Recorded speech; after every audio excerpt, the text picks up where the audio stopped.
Conrad Black is a Canadian-born publisher of many leading publications around the world. He's also an acclaimed author and biographer of various leaders, including Maurice Duplessis and Franklin Roosevelt. He's also a television and regular radio commentator. So a warm welcome to you, Conrad Black. Oh, thanks very much, David. Always a pleasure to be with you. Well, it's great to have you.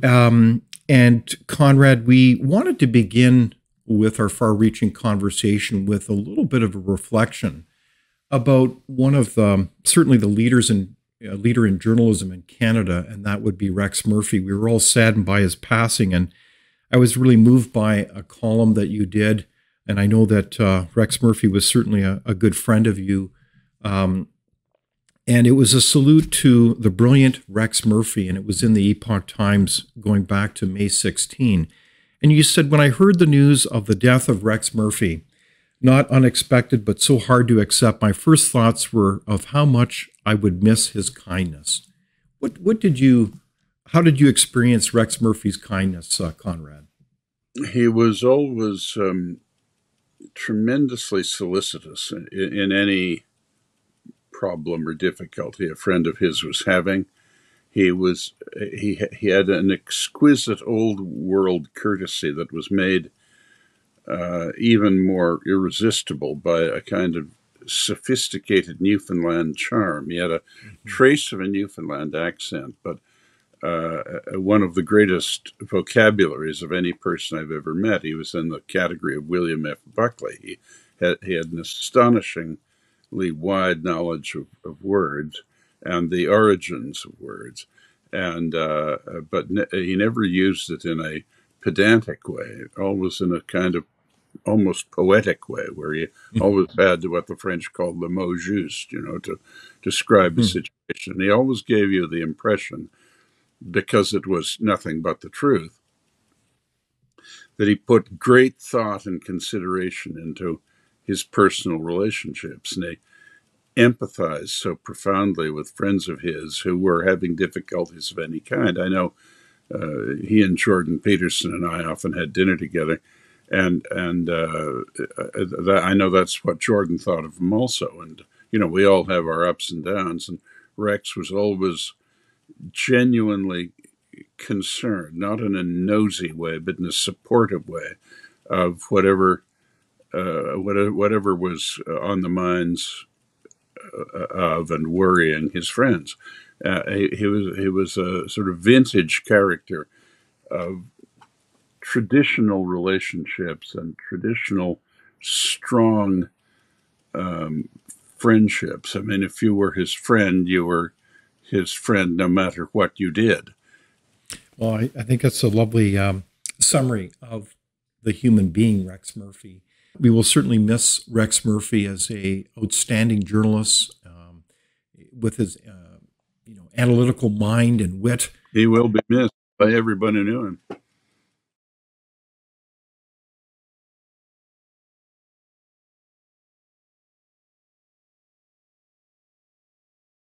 I want to shift the topic a little bit to the turbulent world of American politics. It has been one of these weeks in history that we'll remember for some time as we think about the attempted assassination of a former U.S. president, namely Donald Trump. It was literally a close call as a bullet grazed his ear. It's really quite remarkable that he survived.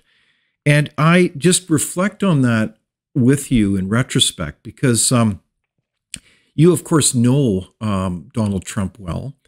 And I'm curious what your thoughts are about this issue as we think and also remember the endless rhetoric. It's almost the demonization of another human being. What crossed your mind when you heard about this tragic news? Well, I was actually watching his speech, and it was clear immediately what had happened. What new development can happen in this astonishing year? I mean, his was a remarkable comeback that was not unforeseen by me, but it was thought by his many critics to be impossible. They thought that after January 6, 2021, they'd seen the last of him. And when he had the temerity to announce he was seeking the nomination of the Republicans again for president, they hauled out this farrago of absolute nonsense with these legal suits of theirs. And, he drove through that like the Queen Mary, I thought, as I said to my wife, I thought of his indestructibility. He is a vital force in the world, whether you appreciate him as I do or not. He is not to be underestimated. So I thought, before it became known that other people had been injured and one person killed, I thought that it was miraculous that if he hadn't moved to look to his right, he would have taken a lethal wound. So it was a miraculous coincidence that he changed his line of vision just as the shot was being fired, and that it just demonstrated the theory that I had developed in straight conventional political terms, nothing so drastic as an attempt on his life, though that can always happen, and there's plenty of precedent for it in the U.S., that he was politically unstoppable. Well, it certainly is a remarkable set of events here, and it is incredible that he's not only survived, but coming out of the Republican National Convention really on another high in terms of what seems to be electoral support. If we look at certainly Rasmussen polls, I mean, there's so many swing states that seem to be firmly in his camp at this point. So what do you think about a call to focus on issues rather than the endless demonization of other people? There has been quite a blame game about the atmosphere that in effect incites extreme thinking about one's political adversary in the United States, and the most unfortunate choice of words of the outgoing American president Joe Biden a few days before, that the media should put a target on Trump's back. I mean, that horrible. Obviously, he did not. In fairness to him, I do not believe that President Biden was urging people to assassinate President Trump, but it's a most unfortunate choice of words, and the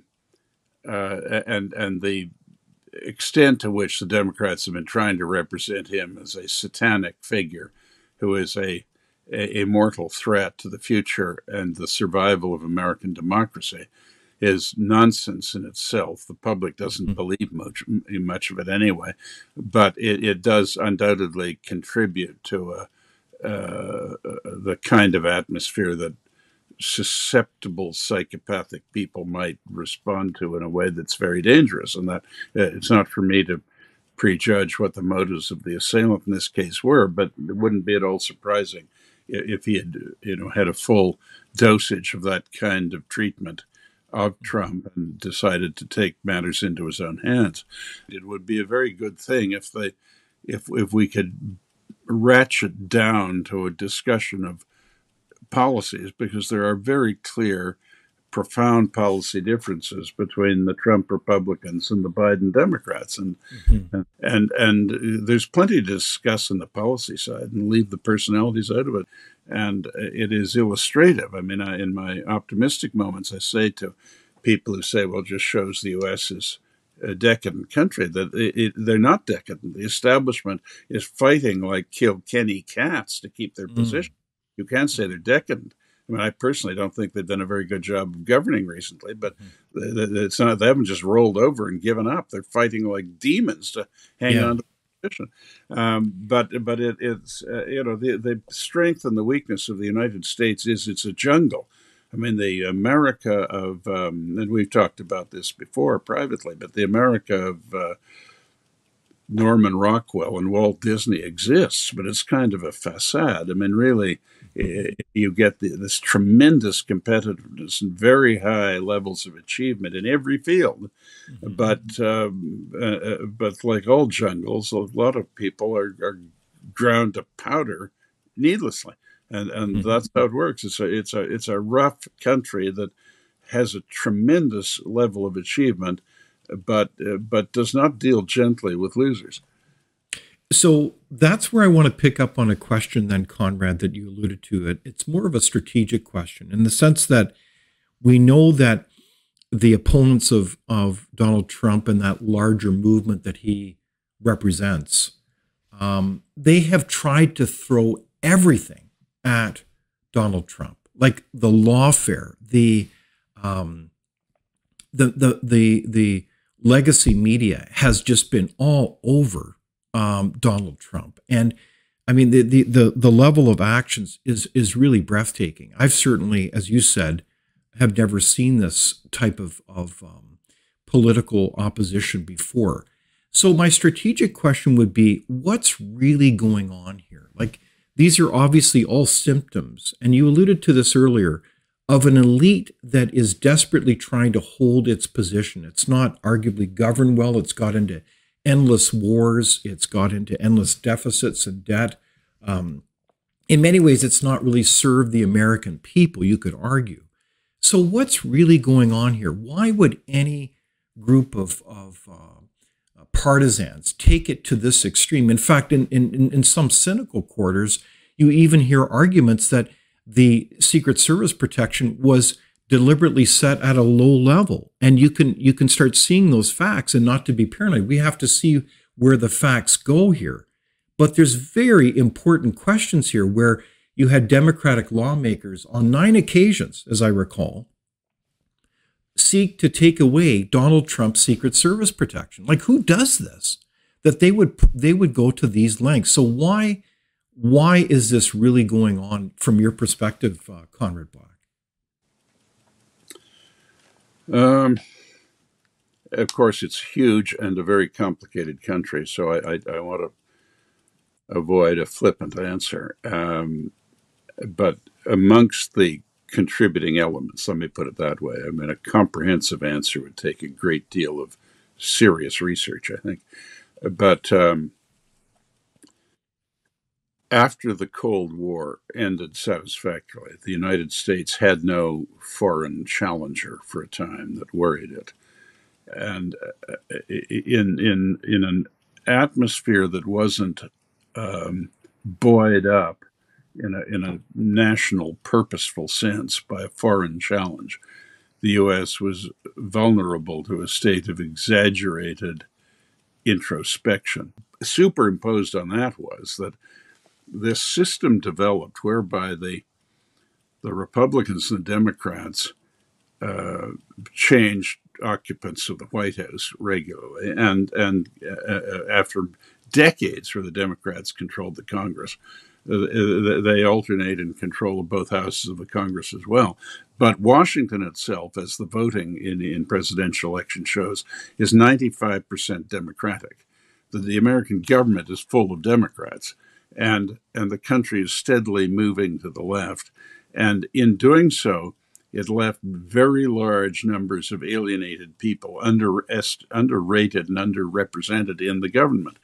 And only Trump and Newt Gingrich and a handful of other people saw this in 2016. I mean, Trump did polling for more than 20 years prior to being elected president, and he saw where the public wasn't because he identifies with the average person in a way that other people of his level of income and net worth wouldn't have occasion to.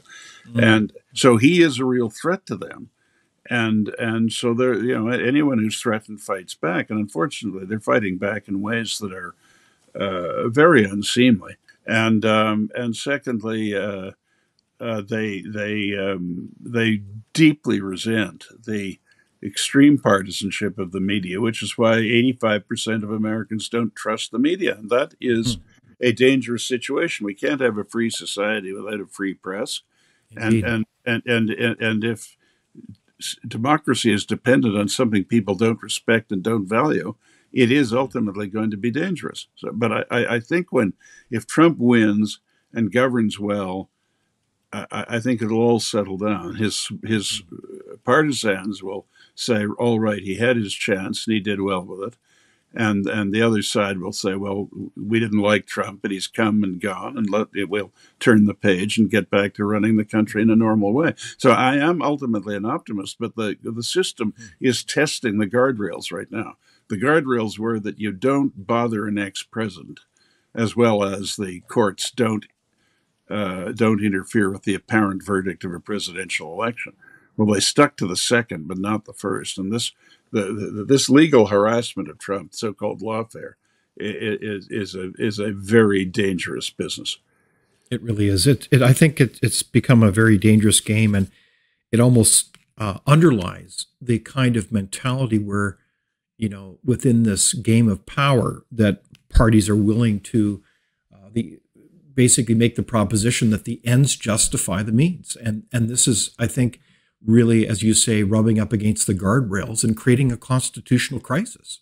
Well, and it's such a big prize. The office of President of the United States is so tremendously important, uniquely important in the world, that people are who would, if it was a matter of becoming the president of your club or something, they wouldn't go to such lengths. But given that it's the greatest office in the world, it's hard to resist the temptation to do almost anything to get it if you're a legitimate competitor for it.